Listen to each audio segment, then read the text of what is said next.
Mark chapter 8. In those days there was again a large crowd, and they had nothing to eat. He called the disciples and said to them, I have compassion on the crowd, because they've already stayed with me 3 days and have nothing to eat. If I send them home hungry, they will collapse on the way, and some of them have come a long distance. His disciples answered him, Where can anyone get enough bread here in this desolate place to feed these people? How many loaves do you have? He asked them. 7, they said. He commanded the crowd to sit down on the ground. Taking the 7 loaves, he gave thanks, broke them, and gave them to his disciples to set before the people. So they served them to the crowd. They also had a few small fish, and after they had blessed them, he said these were to be served as well. They ate and were satisfied. Then they collected 7 large baskets of leftover pieces. About 4,000 were there.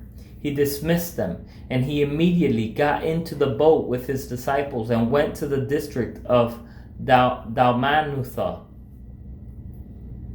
The Pharisees came and began to argue with him, demanding of him a sign from heaven to test him. Sighing deeply in his spirit, he said, Why does this generation demand a sign? Truly I tell you, no sign will be given to this generation. Then he left them, got back into the boat, and went to the other side. The disciples had forgotten to take bread and had only 1 loaf with them in the boat. Then he gave them strict orders. Watch out, beware of the leaven of the Pharisees and the leaven of Herod. They were discussing among themselves that they did not have any bread. Aware of this, he said to them, Why are you discussing the fact you have no bread? Don't you understand or comprehend? Do you have hardened hearts? Do you have eyes and not see? Do you have ears and not hear? And do you not remember when I broke the 5 loaves for the 5,000? How many baskets full of leftovers did you collect? 12, they told him. When I broke the 7 loaves for the 4,000, how many baskets full of pieces did you collect? 7, they said.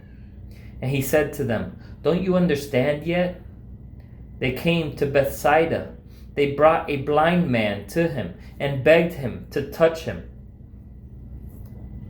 He took the blind man by the hand and brought him out of the village. Spitting on his eyes and laying his hands on him, he asked him, Do you see anything? He looked up and said, I see people. They look like trees walking. Again, Jesus placed his hands on the man's eyes. The man looked intently, and his sight was restored, and he saw everything clearly. Then he sent him home, saying, Don't even go into the village. Jesus went out with his disciples to the villages of Caesarea Philippi, and on the road he asked his disciples, Who do people say that I am? They answered him, John the Baptist, others Elijah, still others one of the prophets.